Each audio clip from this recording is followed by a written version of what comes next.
The intercostal crunch, one of my favorites from Joe Miller's Breath and Bliss immersion that I took a couple years back. I teach it to a lot of clients, and it was a real game changer for me to understand how the muscles of respiration really play a role, or can play a role, in our core stability.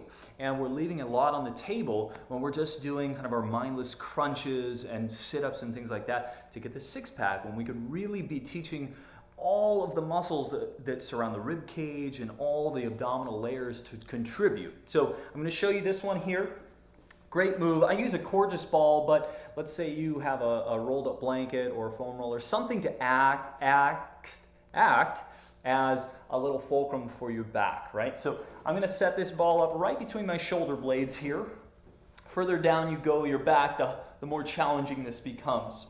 I'm going to bring my soles of my feet together so I really kind of take out any work being done by the legs. I really want to focus on my abdominal wall here. Interlacing hands behind the head.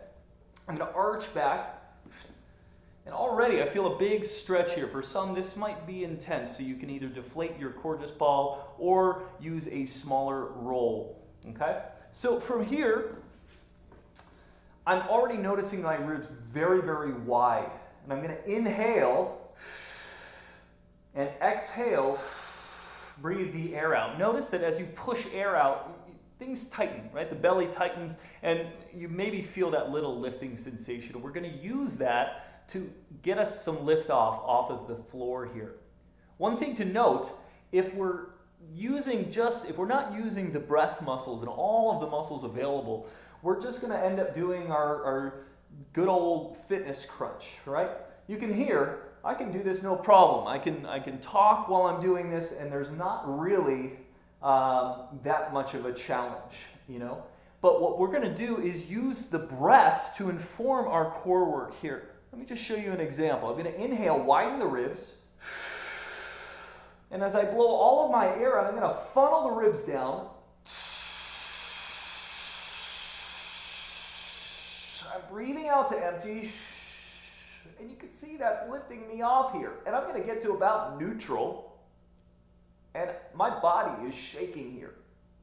I'm holding at the bottom.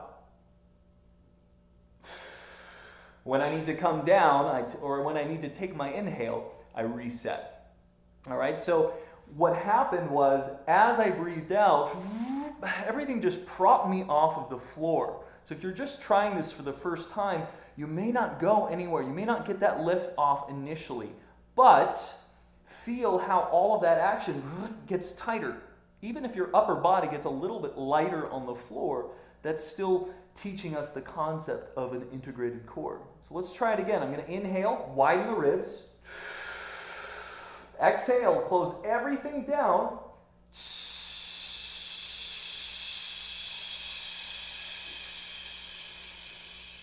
I'm aiming up towards the ceiling, and I'm empty. Totally tight. When I inhale, reset. So these days I'm less about doing hundreds and hundreds of reps, and instead just doing a few really mindful, engaged repetitions to start to understand how all of these structures play together to give us a truly integrated core. That carries over into a yoga practice, it carries over into weightlifting, calisthenics, all of that stuff. When you understand how to connect all of these pieces, we are not leaking force anymore. We're able to get more bang for our buck. Try it out and let me know if you have any questions.